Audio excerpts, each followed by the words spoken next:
What's up, world? This is Maxwell 3000 Productions. I am Maxwell 3000. I want to welcome you back to my conversation in civics with my pops, A. Wayne Carter. Pops, I appreciate you being here with me this morning. Hey, I am enjoying it. Thank you so much for doing this. Yeah, I really think this is important stuff, and I hope that we're putting this stuff out there in a way that is digestible, right? And at least if someone may disagree with what we're saying out here, we don't mind that, and we would love to engage in a discussion. But that it's at least something that you can go look at the history books, you can make your own interpretations of this, and we can kind of move forward in a discussion, right? And which is really important as well, right? Absolutely. Absolutely. You know, All one right, of the things so that go I was ahead. going to say, one of the things that I fear sometimes, and really, I guess it goes back to some of my times in the military, is that I use terms and acronyms and stuff that I'm familiar with, but the person that I'm talking to may not know that, may not have that understanding. So to try to keep it real is important. Yes, yes. Yeah, we want to avoid that any kind of intellectual or political jargon, right? Yeah. Yeah, for sure. And so, just to catch us up, we're in this conversation in civics, and we're really focusing on the importance of our citizens in the United States to educate themselves and to be involved in the political process. Because I don't want to speak to you. You can speak for yourself, but I think we really believe that it's important um, to our country and really to our values that folks do that. Would you agree? Absolutely. And I think that's one of the things that has historically made us different. People, some people want to say that the Democratic Republic form of government is an experiment, and it sort of is. Uh, we've been doing 250 years, but in the span of history, that's not that long. Yeah. And we could have started anywhere, really, because it's a progression of history, so to speak. But we chose to start with the Declaration of Independence because it's a really recognizable document. And we think that even, there's some other works that we may want to go back and talk about, but this is something that really every American we think should already kind of recognize. And it's a good place to start with as well. It's got a lot of deep statements and intellectual thought in it. Um, so on our first session, we went through that first paragraph and really took the time to kind of state our bias and kind of where we were in our author's bias and kind of where we were in the conversation.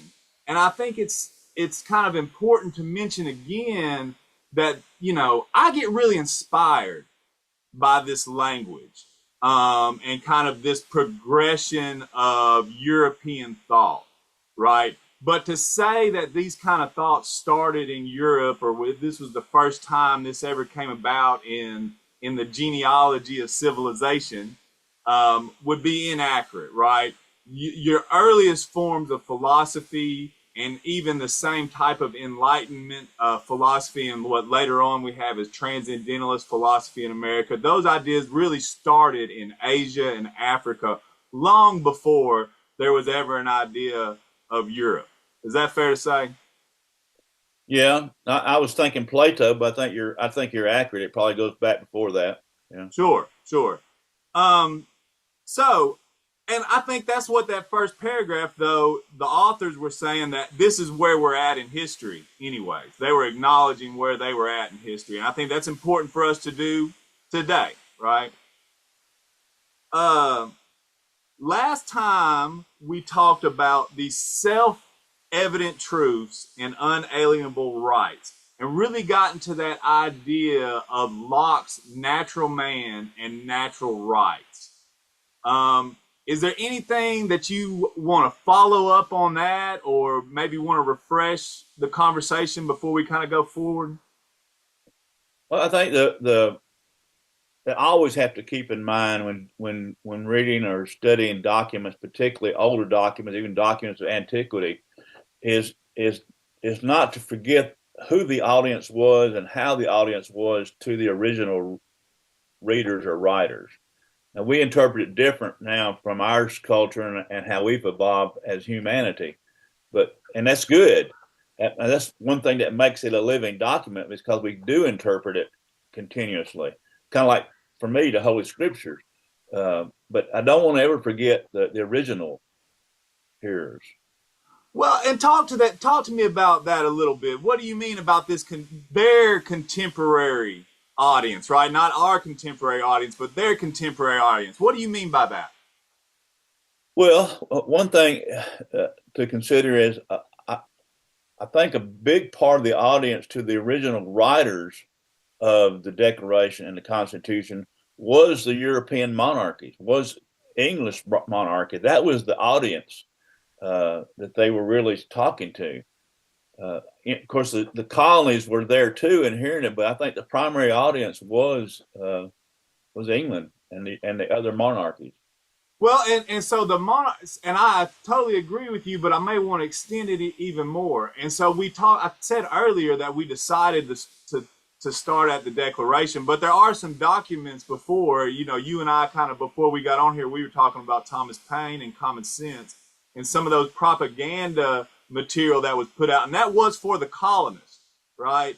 And you talk about Correct. the idea, those colonists at the time were highly literate, of this emerging kind of American middle class that was really kind of saw themselves as a part of the British middle class, right, at the time. Is that fair to say? In a way, but I think also if you kind of look at European history, that England and those folks were really worried about the wars and the things that were happening in continental Europe and sort of left the colonies alone to fend for themselves. So you've got a group of people that has grown up in the colonies that are somewhat independent. Yeah, and I agree with that. And there's that discussion there. And so maybe we can go back and look at that a little bit more. But what we're saying is this document, you say the monarchy, but it was also the monarch. It was to the government of Britain, which included the king at this point, Parliament, and the House of Commons, right? The House of Nobles, Right. the House of Commons at this point, which we're going to get into a little bit later. But it is speaking to those fellows which had their current government come out of the English Bill of Rights of 1689, which was crafted by John Locke, right? And so they're speaking in these terms because this is the terms that they talk in. This is their language, right? Isn't that what you're saying? Yes, absolutely. All right. Um, so we talked about Locke kind of setting up that natural man and those natural rights of man. In his writings, we talked about Locke doing this in man going out to a wild space and clearing land and creating for himself a home. He goes on to talk about how societies are created, that more individuals start to come out and clear land and make their homes, and then you have a collection of people, and eventually uh, you have a government that's formed, right? And so we really are now going to shift our conversation a little bit from the individual to the society, right? Um, and we did, like last time we only did that one sentence. So this is really the second sentence of that second paragraph where they talk about the reason that governments are instituted among men. So what is this role of government? Why are governments instituted among men? Well, and of course that concept itself is a bit unique and evolved because there was the thought that came out of the Middle Ages up into the Renaissance, and that the governments were actually instituted by God, and God appointed the leaders and everybody else was just to fall in line with that. So this is still kind of a new thought process. And it's really new. And that's, we spoke in the first conversation on this about how the Protestant Reformation kind of goes along with this political and social progression. And, the thing, a few generations before, the king had left the church and formed his own church so that he could divorce his wife and all that. So they're not dealing within that same. This is what gave the people the right. They said, "Hey, you took this right, so it's natural for us to take our right." Exactly. And that's why their language is really key in that. What I was kind of getting at with the reasons that governments are instituted is that security of the rights. That governments are instituted. Our view of that is to secure as in the United States of America, our view of that is to secure those rights as outlined of life. That is to be, that we have a right to be. And in that right to be, we have a right of liberty. And that liberty is just, that word excites me a lot of times, just the idea of liberty, of being free. And we can talk spiritual and physical about what that means, but just the concept of me, a being should be free, and free to do what? To pursue my idea of happiness. Now, that's what the government is supposed to do in order to work together. What governments also do is to make sure that, okay, when I'm pursuing my happiness, that I'm not getting into your world. I'm not bothering you. I'm not harassing you. I'm not taking away your rights. So there's got to be this organizational part to have some type of laws to say, okay, I'd like to have that new car over there, but I don't have the right to come and take it from you. You may sell it to me, but just so you can't steal, those kind of things. Yeah, and so they talked about it more in the idea of tyranny. In that the word that comes up, like, and that the reasons for governments is to secure the rights of the individual against tyranny, or the word ruffians was used back in in those times, right? And there's this thought process in, I guess, maybe the enlightened era, that all the powers that be had become powerful through tyranny, through plunder, right? If you go back long enough in any of the nobles' histories, you're going to find a ruffian, someone who made their money off of plunder. Now, that's the language they use, but it's just what you said, that I can't just come and take your stuff and say that it's mine. I can't just come and say you're going to work for me and I'm going to take the proceeds. That's what we would call tyranny, right? Well, yeah, and to further expand upon that, I think is the idea that, again, this United States of American experiment is the idea that it doesn't matter who you are, you're subject to those laws. Yes. Whether you're the president or whether you're Max Carter. Yeah, and just, I don't want to get into it because that's not what I want to do. That's not what we're here for today. But I just like people to kind of maybe think about those ideas of plunder and ruffians and tyranny, and look at some of the leadership today. Because I'm not really a partisan person. You kind of talked a little bit about conservative reading of the Constitution and social policies and things like that. I guess I'm really more of just a critical of both. I try to stay from a critical analysis view. I don't want to be pessimist, but I come from this critical perspective, and I can be critical of both parties. But what I fear is authoritarian, totalitarian fascism. And I feel like at one time the conversation was about a different type of freedom talking about how to be free and how to work together, and now we're in a state of really on the precipice of fascism. And we can look at that from a critical perspective and say, well, there's all kind of reasons. Maybe some of those social policies that were passed maybe primed people into fascism. There's an academic argument there. But I'm sorry, I was chasing a rabbit on that about governments and tyranny and all that stuff. Like you say, those ideas get me crunked up a little bit. But the broader conversation has to do with the reason that people say, I want to be governed. I have to allow myself to be governed. And that's why our Constitution starts out with "we the people." Yeah. Again, that's a new concept at the time, and it's really kind of a new concept now. But the idea that we means everybody on an equal plane. Well, and like you say, this is a very early concept because now we have the benefit of Hegel and Marx and Kant and all these other, and Nietzsche and all these other ideas kind of built around or from these intellectual thoughts.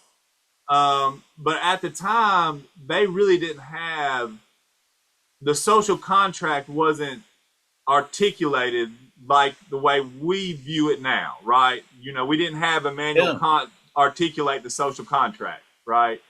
And those things, but they kind of viewed the same way maybe Marx viewed history as, you know, governments rule as long as they can support the people just enough. When the people are not being supported enough, when their rights are not being secured for a long term, eventually there's going to be what we call now a revolution, right? But it wasn't necessarily looked at in those terms at the time, right? Yeah, maybe or maybe not, because I think Jefferson and Adams would have both thought. I mean, just from reading some of their writings, that every so often a revolution was necessary. Yeah, well, that's what I'm saying. I think they observed that in history, just like these later intellectuals did, and maybe articulated for us a little bit more. So now when we talk, we're building off of all of these guys' discussions that these guys were just starting the conversation in almost. Which is the amazing thing to me. You've heard me say this before. I don't think I've ever had original thought. Yeah, those guys did. Well, they did, but still they were consistent with Locke's English Bill of Rights of 1689. And, you know, earlier we talked about Locke really in this, as far as this Enlightenment age and kind of personifying that for us. And you mentioned Jefferson and Adams, who were authors, helped write this document. And also Benjamin Franklin was an author on this document. And he was really on the forefront of this Enlightenment philosophy, not only in America, but also in Europe, right? He was a respected intellectual in Europe as well. And so they're following the intellectual foundation that was set before him. And it's interesting, right? Because Locke said that he didn't consider himself a master builder, but that he had to clear away the debris so that the master builders could come in and do their thing. And maybe that's what we're seeing, right? Yeah. So going back to John Locke and that English Bill of Rights in 1689, that was really, so we say that's the establishment of this constitutional monarchy. Can you break that down for me a little bit? And, we're not historians, but kind of do your best to talk about, how the monarchy was with the royals and parliament, and then how this House of Commons was created. Yeah, because, that whole concept of constitutional monarchy really goes back, I think, and maybe even goes further, but my readings have to do with the Old Testament. And that's really truly what was happening and the king's part of the history of Israel. It wasn't what it was. You had these tribal leaders that come together and said, "Yes, we want a king, and we're going to allow this." But there was a time to time throughout the scripture where you see these tribal leaders coming together and say, "No, we're not going to do this." Or, the when Solomon died and his boys took over, there's that split of the kingdom. That's that constitutional monarchy falling apart. One of the things I learned is in political science, the ideally the best form of government would be a benevolent monarchy. The key word, benevolent.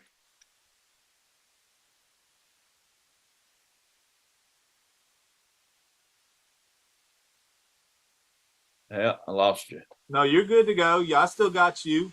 Can you see me? Yeah, I can see you. Take your time. Okay. But the key word is benevolent, because the concept of monarchy is that God is the only benevolent monarchy. That every other monarchy has sinful man in charge, and therefore it becomes polluted, and therefore it's not the best form of government. That's just a concept. But yeah, we go through that, and you think about going through history. Fast forward to the idea of the church, the Roman Catholic Church being involved and involved with making the monarchy and approving the monarchy, and then that whole split up to the point of 1689, where all of a sudden the people are becoming more and more part of the voice, and the monarchy realizes we got to give up some of our power, and that's kind of what's happening in Parliament to lead up to this. Okay, and so and once again, I am not a historian, so let me just kind of give you my perspective on how I see this happening. Like you said, or like we said earlier, there was this split there was the weakening of the Catholic Church kind of going on, and with the Protestant Reformation. And through that, England, the monarchy of England, got together with their nobles and split under this new church, under the King of England, and it was the monarchy and Parliament that kind of ruled the people. By the time that we're moving forward, England is a small place geographically speaking, and they were having a population issue, right? And wasn't some of these issues that Locke was dealing with had to do with public hunting on the king's land and things like that? And it really had to do with there was more people. There were starting to be more people and more people's needs that were going to overcome the monarchy. So this negotiation had to be made to maintain the status quo of the power of the monarchy in any way. Is that fair at all? Yeah, absolutely. And so a lot of people, I don't think a lot of people realize that backstory a little bit about those public hunting rights, and it really doesn't match up with time periods. But if you look at the old Robin Hood movie with Kevin Costner, right, and the boys getting in trouble for hunting on the king's land, that was the dispute in the 1680s that precipiced the Bill of Rights of 1689, right? And that's what brought in those natural rights and how all that kind of came about, and those thoughts. So, and through that, the House of Commons is created to give the peasant class a participatory voice in the government, right? Yeah, and I think they were sort of forced to do it, but yeah. But it at least maintained the power at the time, and then Britain kind of got into the game of colonization. Nowadays, Britain is thought of as this I guess the greatest colonizer, but it's really because of the United States, I guess. But really, they were late to the game. Spain and Portugal were really the ones that had it going on early in the colonizing game, you know. So England was kind of late to the game in that, you know, and there was some different reason for that, but it also gave them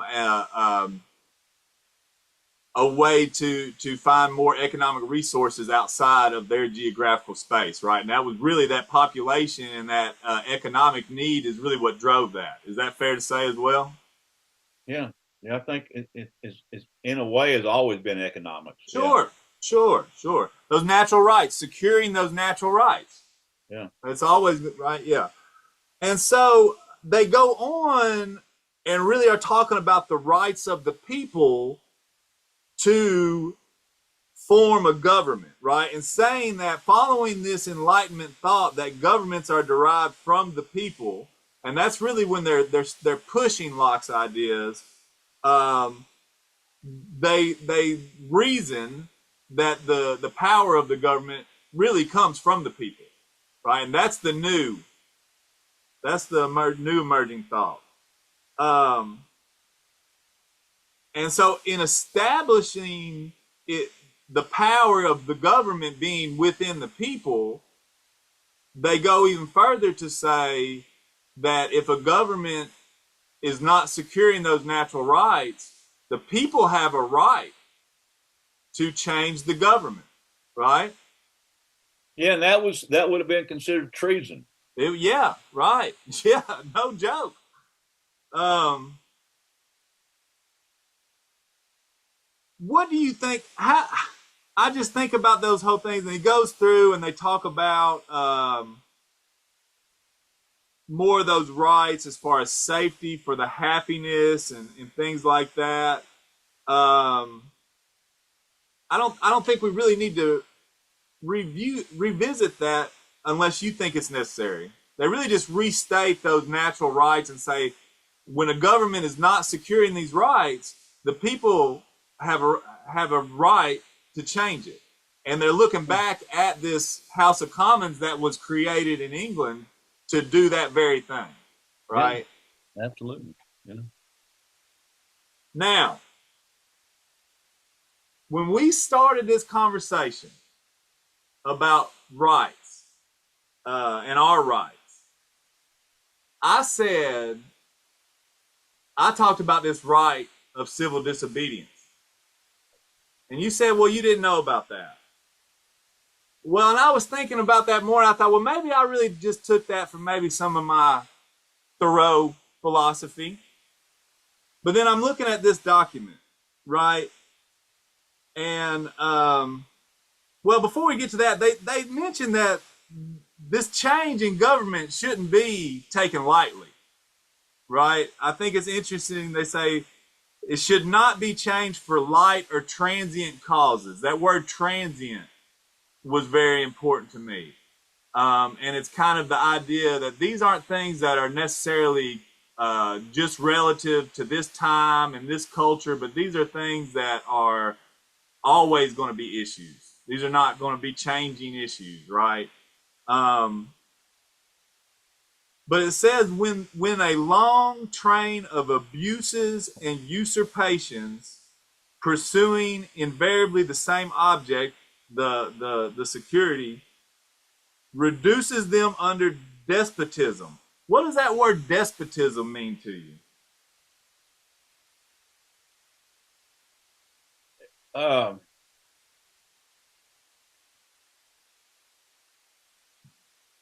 the idea of a power becoming abusive.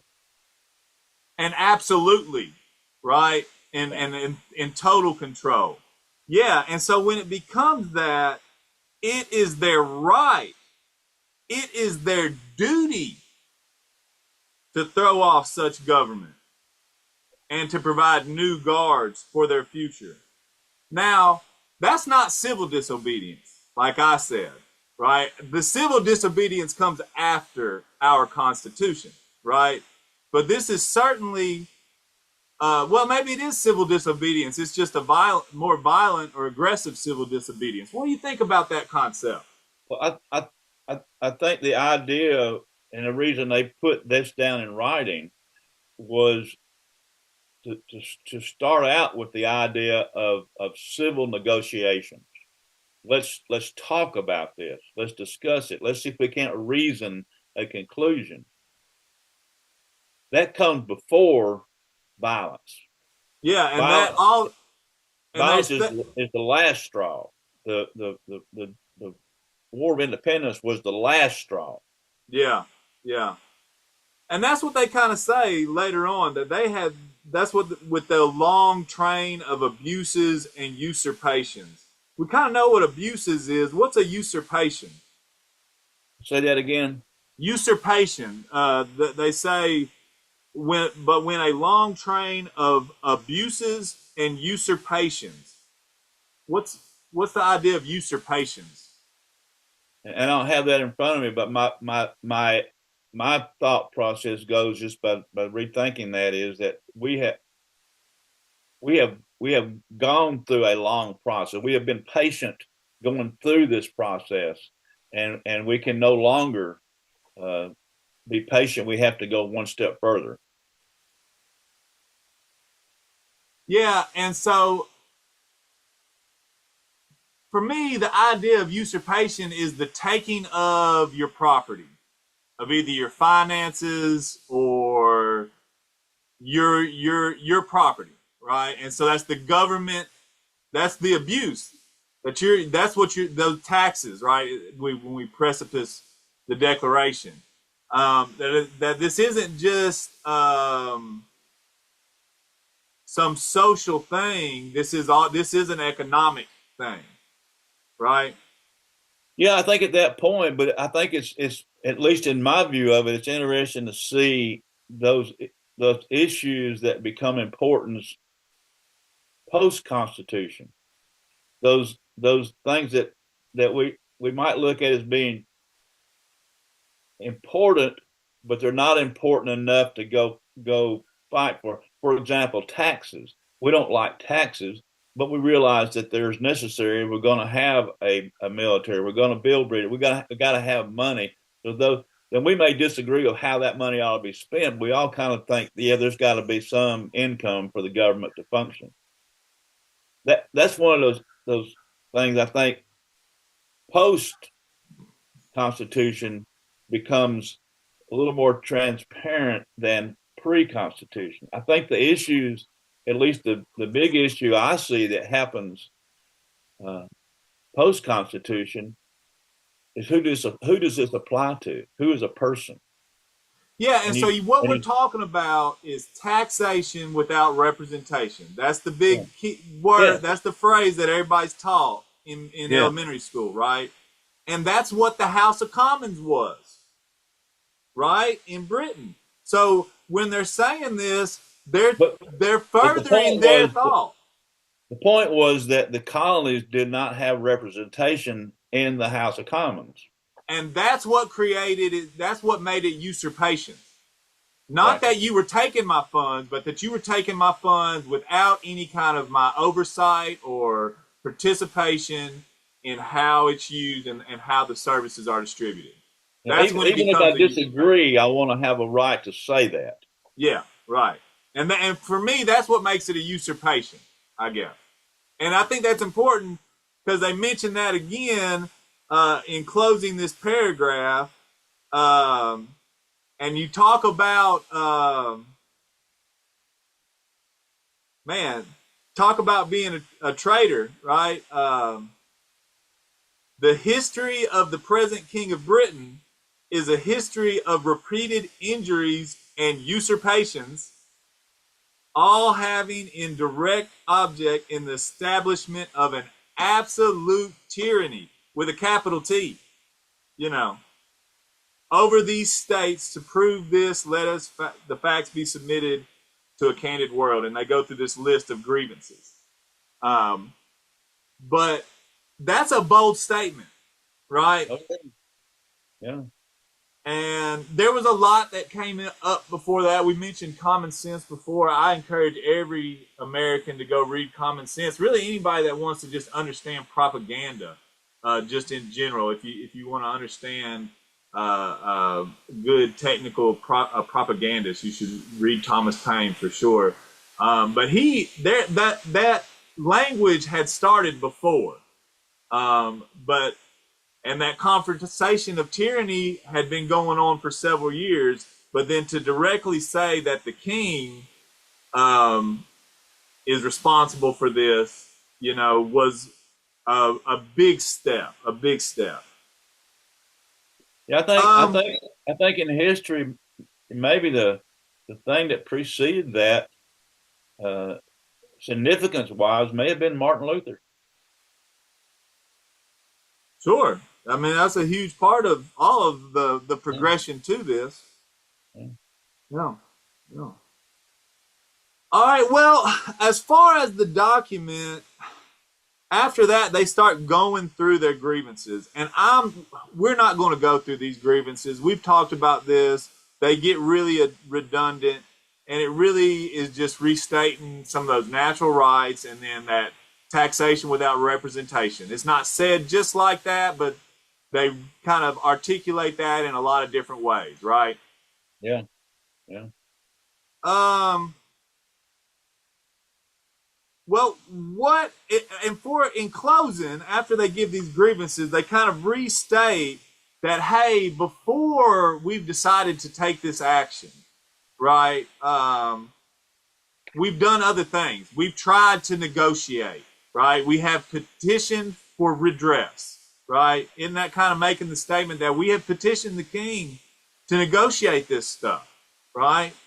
Um, and that the petitions were returned with just repeated injury, I think is what they say, right?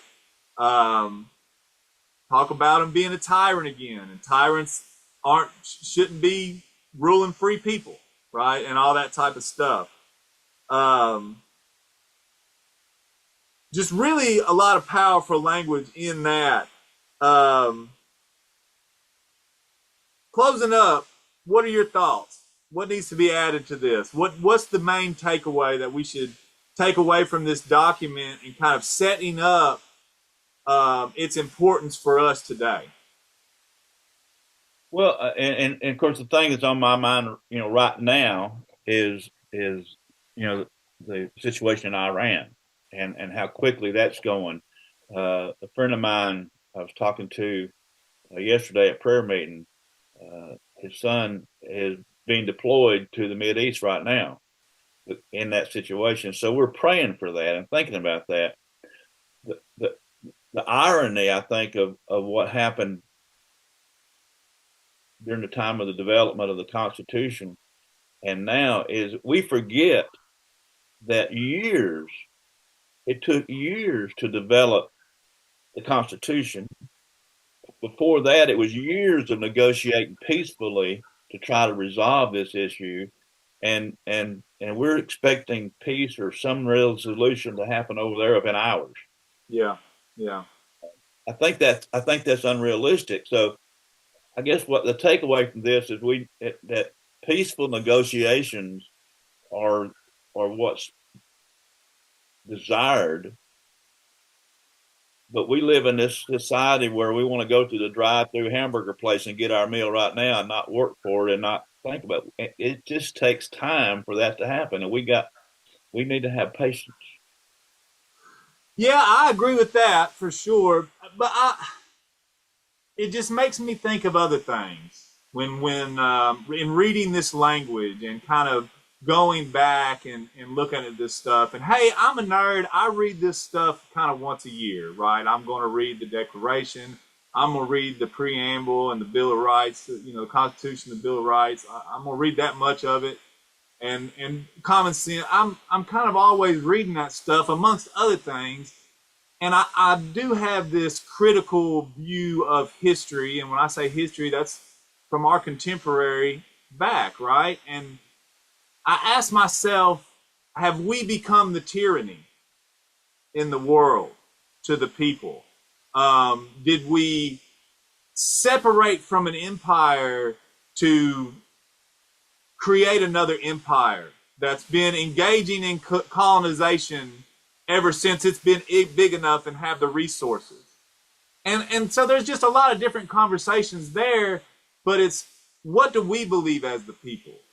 And where is the power in that? And that gets back to why we started this, is that people should educate themselves and they should take that to the polls and they should write letters and call their representatives, because there should never be one man, one branch to have total rule and authoritarian control over these United States, as our authors first wrote those words in this document. You know what I mean?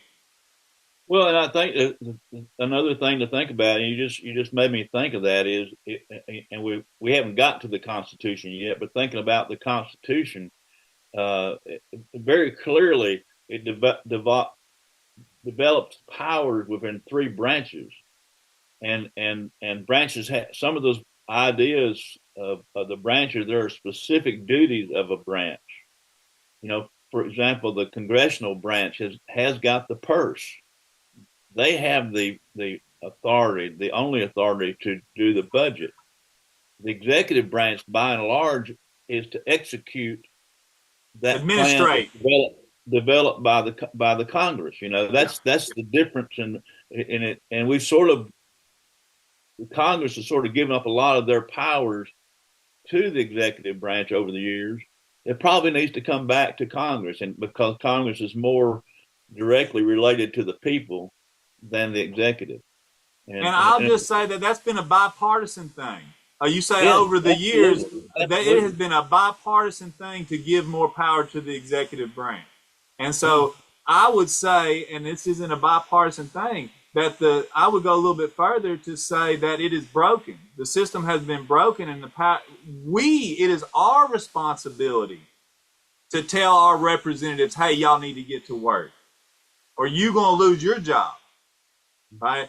Now, the president is what the president is, and whatever political party has the president in is going to be great to some and horrible to others, but he just shouldn't be in that much control. And we have to take, and that's why we're doing this, right? And I really think that a way of resolving that, and this is my personal bias, is term limits, because what has happened is it's not a partisan issue. The big money affects both Democratic side and the Republican side, and the bigger money is what affects the election, the media, and how much money you can spend on that. And so I think, not that it would totally fix it, but I think some sort of term limits would help resolve part of that issue, where it comes back to the people rather than the oligarchs. Yeah, and there's a whole lot in there that we don't have the time today. But yeah, I'm sorry. Yeah. What we've talked about, and what I think we're going to get into, and why it's important what we do next, is we're going to get into the Constitution next with this conversation. And so we're going to take a little time and review that ourselves, and come back together, and maybe we can figure out how that can be resolved, right? Yeah. Sound good? All right, Pops, I appreciate it. Until we can get back together, peace and love.